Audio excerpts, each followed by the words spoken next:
Good evening. Welcome to South Asia Newsline. I'm Akansha Parimu. Here are the top stories we are tracking for you on Wednesday, the 4th of January. India approves $2 billion incentive plan for green hydrogen industry.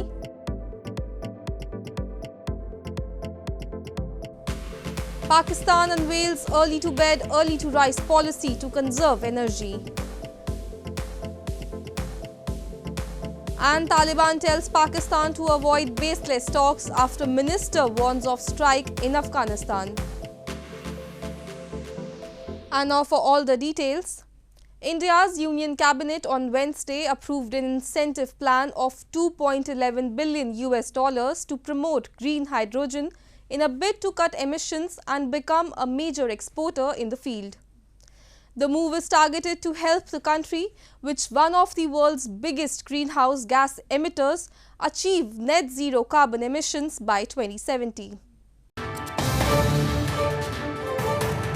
India has approved an incentive plan of $2.11 billion to promote green hydrogen in a bid to cut emissions and become a major exporter in the field, the country's Information Minister Anurag Thakur said on Wednesday. The move is targeted to help India, one of the world's biggest greenhouse gas emitters, achieve net zero carbon emissions by 2070. The incentive aims to make green hydrogen affordable and bring down its cost over the next 5 years, Anurag Thakur told reporters, adding that the government expects investments totaling $96.65 billion in the green hydrogen sector. जहां एक और 50 lakh ton annual production हमारा green hydrogen का होगा, वहीं पर 50 million metric ton carbon emissions annually कम होंगे। और यही नहीं, हमारा जो इंपोर्ट फॉसिल फ्यूल्स का है वो भी 1 लाख करोड़ की सेविंग उस पे होगी। Hydrogen made by splitting water with an electrical process called electrolysis can be used as a fuel. If the devices that do that, electrolyzers, are powered by renewable energy, the product is called green hydrogen. The current cost of producing green hydrogen in India is 300 rupees to 400 rupees per kg, according to industry sources. The United States and the European Union have already approved incentives worth billions of dollars for green hydrogen projects. In view of the increased movement of terrorists in dark and dense fog, a night curfew has been imposed along the India-Pakistan international border in Jammu and Kashmir. Applicable from 9 p.m. to 6 a.m., the order will remain in effect for the next 2 months. In view of the increased movement by terrorists in dark and dense fog, a night curfew has been imposed along the international border of India and Pakistan by authorities in India's Jammu and Kashmir. The development comes after the recent attacks in Rajouri and Sidhara in Jammu region. The order issued by the District Commissioner of Samba says the night curfew will be applicable from 9 p.m. to 6 a.m. within 1 kilometer radius of the border.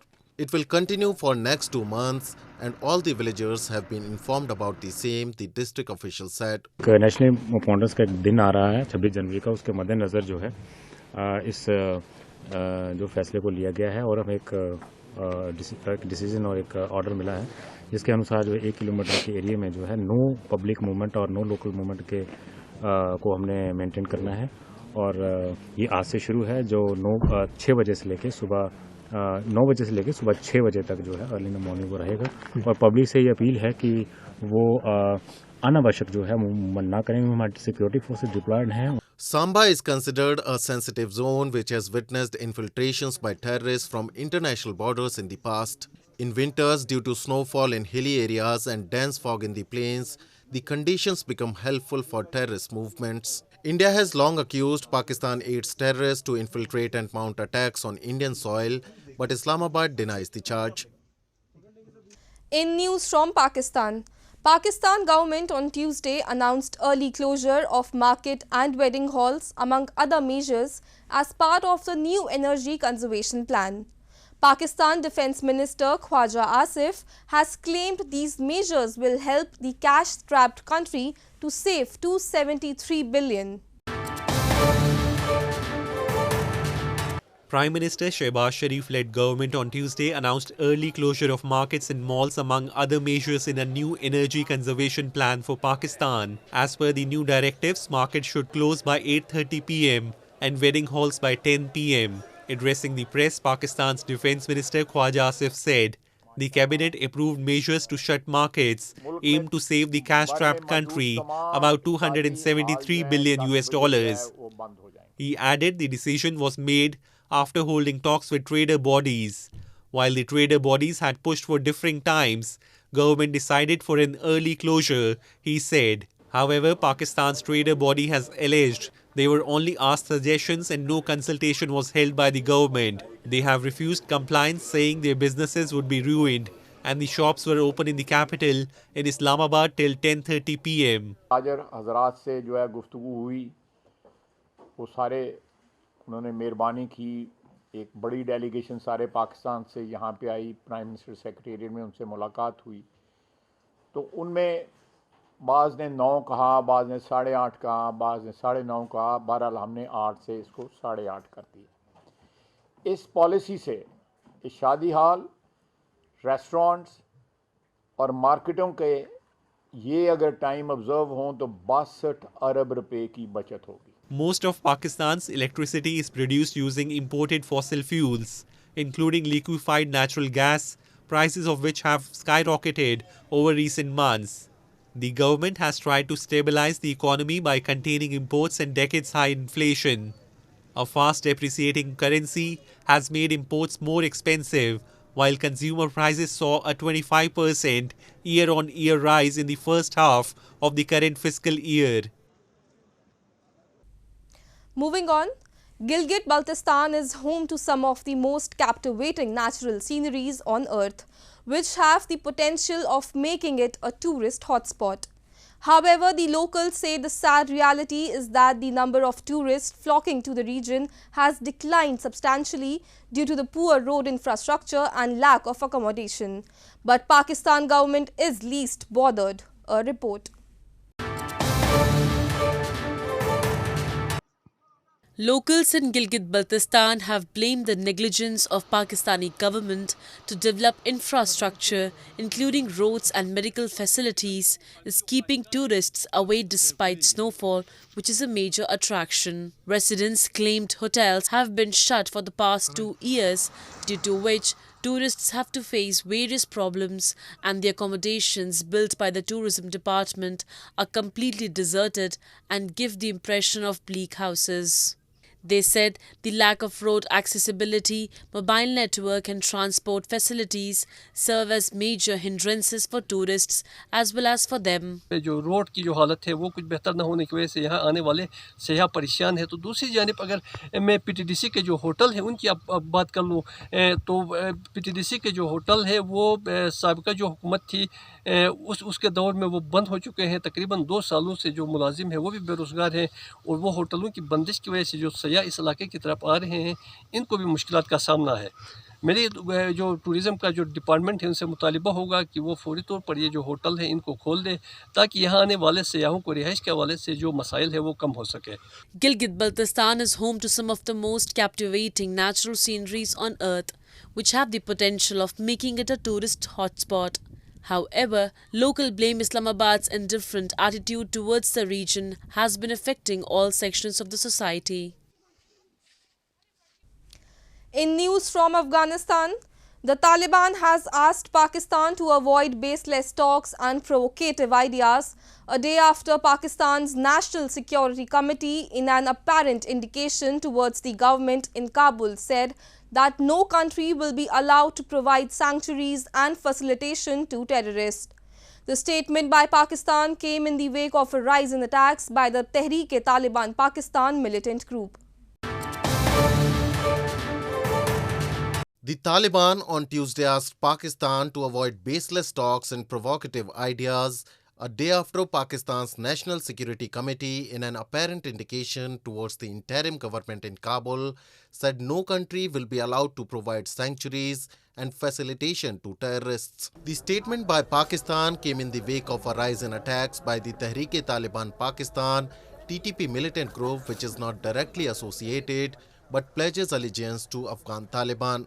Taliban spokesperson Zabiullah Mujahid in a statement said that the Islamic Emirate wants peaceful relations with all its neighboring countries, including Pakistan, and believes in all the ways that can lead to achieving this goal, and it is regrettable that Pakistani officials are making false statements about Afghanistan. Earlier this week, Pakistan's Interior Minister Rana Sanaullah also said that his country will target TTP hideouts inside Afghanistan. The fresh attacks come after TTP's withdrawal from a ceasefire with Pakistan government. Meanwhile, the US State Department spokesperson Ned Price in a press briefing said that Pakistan has a right to defend itself from terrorism. Price also called on the Taliban to uphold the very commitment they have made to see that Afghan soil is never again used as a launchpad for international terrorist attacks. In news from Bangladesh, the 27th edition of the Dhaka International Trade Fair, the largest annual commercial and trade event in Bangladesh, is witnessing a footfall of hundreds of visitors every day. Bangladeshi Prime Minister Sheikh Hasina inaugurated the month-long trade fair on Sunday. It features more than 350 local and foreign stalls and pavilions compared to 225 last year. Entrepreneurs from 10 countries, including local traders, have put on show a variety of items including textiles, carpets, cosmetics, electronics, jute and leather products, among others. The annual event plays an important role in local and foreign trade. The spot export orders of 200 crore Bangladeshi taka were made in the last edition of the fair. 4 gay couples have asked India's Supreme Court to recognize same-sex marriages, setting the stage for a legal face-off with the government, which has in the past refused to legalize such marriages. Litigants have said they are denied rights including those linked to medical consent, pensions and adoption. The Apex Court has given the government until Friday to submit its responses. A report. Uday Raj Anand, a Delhi-based businessman, and his partner Parth Mehrotra, the chief editor of a digital book publishing house Juggernaut Books, have been together for 17 years and have since started a family with 2 children. They are among 4 gay couples who have asked India's Supreme Court to recognize same-sex marriages, setting the stage for a legal face-off with Prime Minister Narendra Modi's government, which has in the past refused to legalize such marriages. It is a natural next step for us to want to get married, as marriage is an institution that pervades every aspect of living, Mehrotra said.